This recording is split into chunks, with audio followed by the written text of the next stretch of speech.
fire signs, welcome to your Jupiter day reading during this Jupiter retrograde in the sign of Gemini. We are going to do a quick 4-card tarot spread to check in on the energies that are available to Aries, Leo, and Sagittarius during this Jupiter retrograde. So we are going to get started for Aries, Leo, and Sagittarius to look at that Jupiter energy. All right, let's get started. Spirit, where are fire signs laying the groundwork for future action? We have the 7 of Pentacles. Spirit, where do fire signs need to assess their commitments? We have the Chariot. Spirit, where are fire signs' stability at risk during this time? 3 of Swords. And finally, Spirit, where are fire signs, or how can fire signs best strengthen their inner selves at this time? 8 of Swords energy coming through. All right. So this is for Aries, Leo, and Sagittarius, Sun, Moon, Rising, Venus, and North Node. Okay. All right. Let's jump right in. Fire signs, for where you are laying the groundwork for future action, Spirit is coming through with the 7 of Pentacles. This is perfect energy. if there's a such thing as that, I feel like Spirit is coming through and giving gold stars to the fire signs right now. I mean, this is 7 of Pentacles is all about pulling back, stepping back and looking, at the effort that you've put in, the investments that you have made, and determining whether or not that investment is worth it, right? Persevering, putting in the hard work, but not necessarily making any big moves, right? And that's all about, that Jupiter and retrograde energy, right? So avoiding major life changes at this time, right? But just stepping back and focusing on contemplating like how to move forward, but still putting in the effort, the research, right? And I feel like that's exactly what you all are doing. And so when Spirit, when asking Spirit, where as fire signs you're laying the groundwork for future action, you are doing just that. You are putting in the hard work, but yet you're stepping back and taking a bird's eye view and contemplating on where you want to keep making your investments and how you want to move forward at this time. So that is the absolute perfect action to take during this Jupiter retrograde in Gemini. Beautiful. Love, love, love that. Okay, so fire signs, in terms of where do you need to reassess your commitments, you have the Chariot. Okay, so whether Spirit is saying reassess what it is you're going after or how you're going after it, either way, what Spirit is asking you to reassess is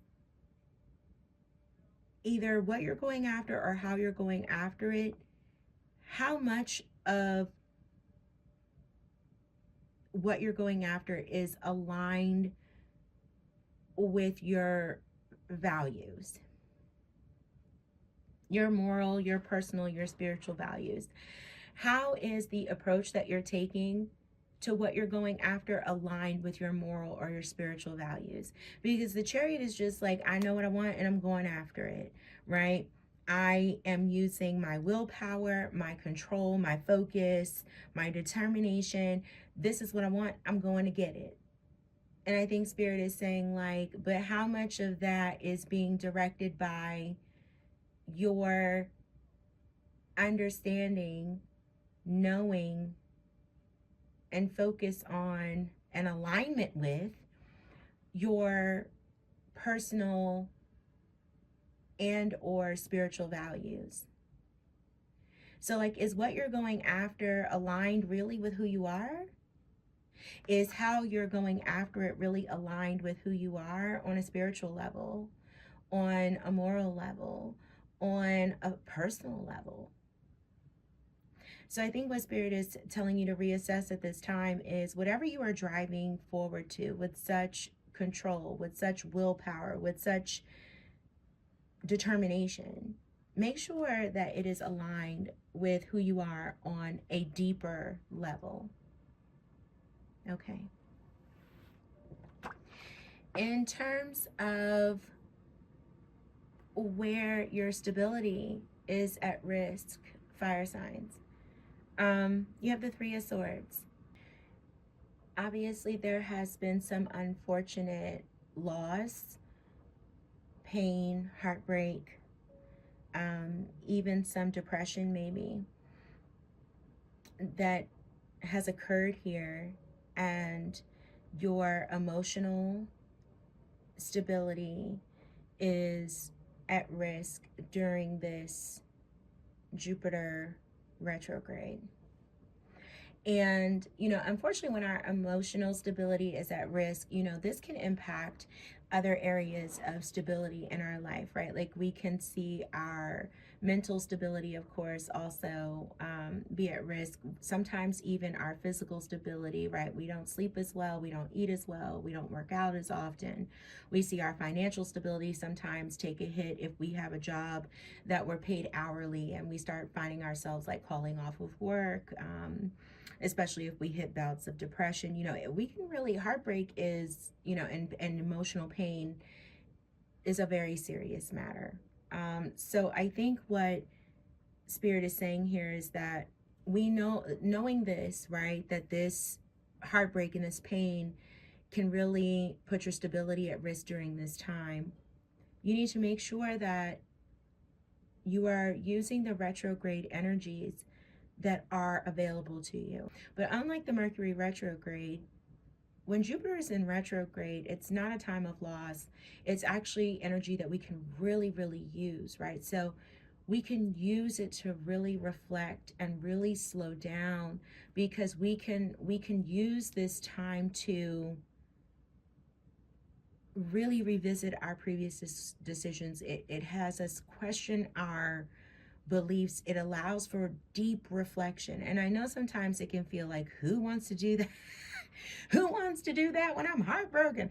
But we can really like reevaluate like how we got somewhere. You know what I mean? And we can make adjustments that really help us to be in a place of success once the period of retrograde ends. Introspection, personal growth can happen during Jupiter retrograde. So it doesn't feel as rocky, let's say, as a period of Mercury retrograde. So anyway, I say all this just to say that knowing that this heartbreak, this pain, is causing or can be causing emotional instability at this time, just know that this period can allow you to deeply reflect.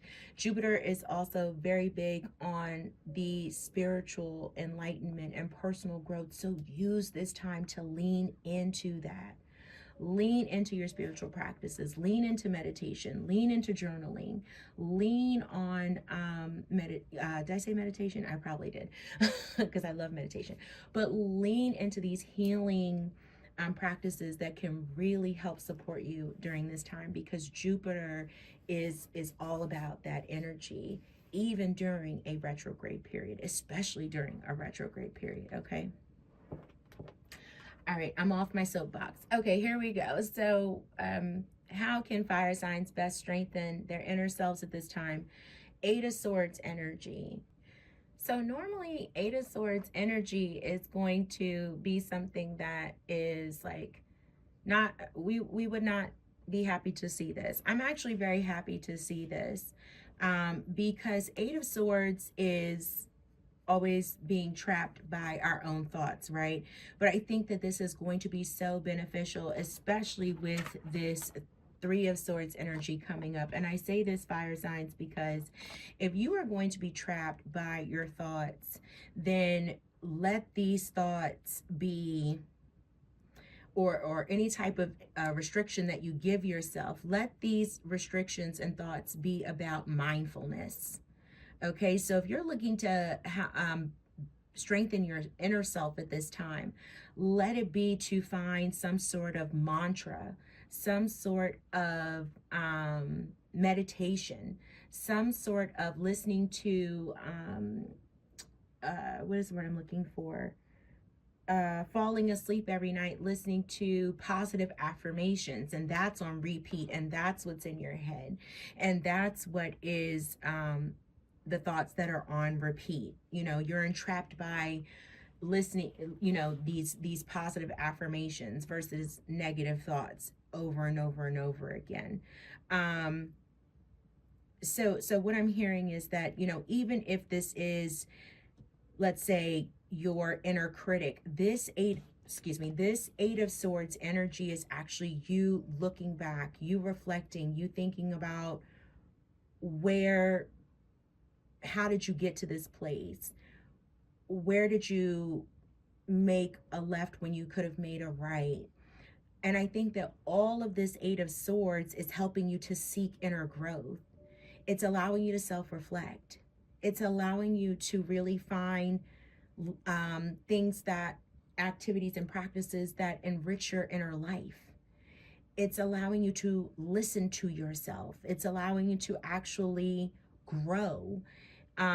It's forcing you as a fire sign, which is really hard for you guys to do, to slow down and reflect rather than just pushing ahead and forging ahead with plans and pretending that this three of swords doesn't exist, or just jumping into the next thing, right? It's forcing you to slow down, and that is going to help you to emerge from this Jupiter retrograde stronger and more aligned with your higher self when all of this is over. And that is going to better prepare you for opportunities that await you once this Jupiter retrograde period is over and Jupiter goes direct. So I'm actually happy to see the Eight of Swords energy for you, because I think it's going to allow you to seek inner growth. Okay. What am I doing? Oh, yes. Okay.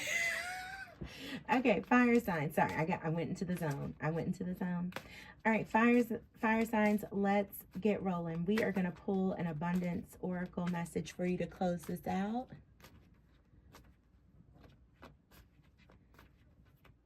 Okay, just one message for my fire signs. Thank you, Spirit. Close out the fire signs. And this is going to be for Aries, Leo, and Sag, Sun, Moon, Rising, and Venus.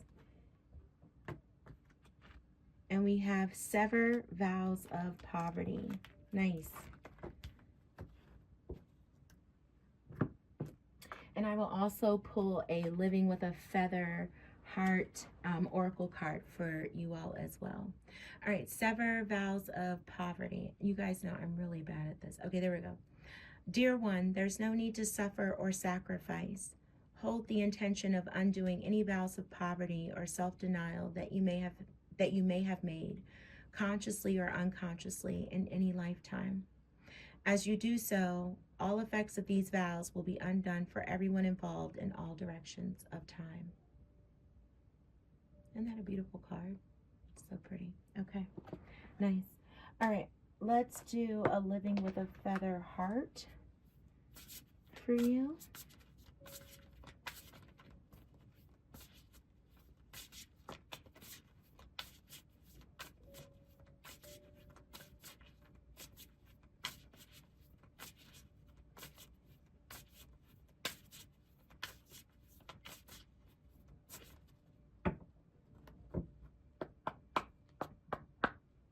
All right. Kind of feel like that one's jumping at me. What's that? I am kind. I am kind. Oh, dropping stuff. Okay. I am kind. Beautiful. Thank you, Spirit. All right. And these can be kind of long, y'all, so I will not read the whole thing. That's number 29 for those of you who are number folks like myself. That is number 29. I am kind. Oh yeah, this one's like 3 pages long, so we won't be reading all of that, that's for sure. Okay.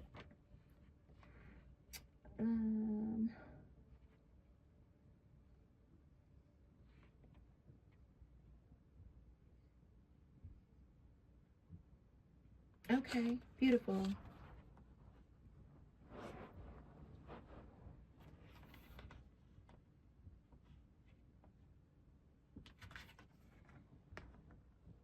All right, there we go.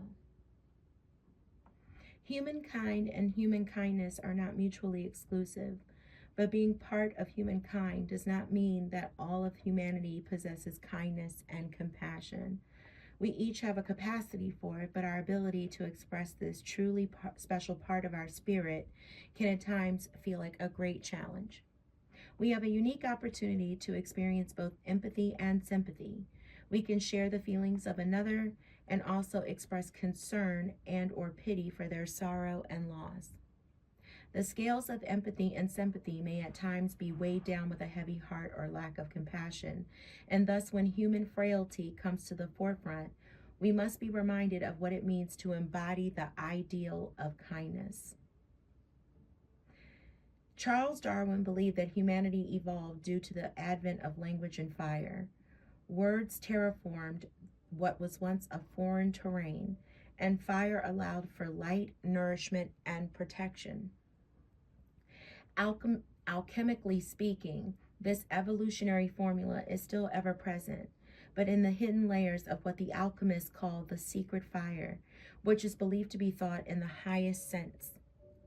Thought forms into formed thoughts, the divine spark of the imagination.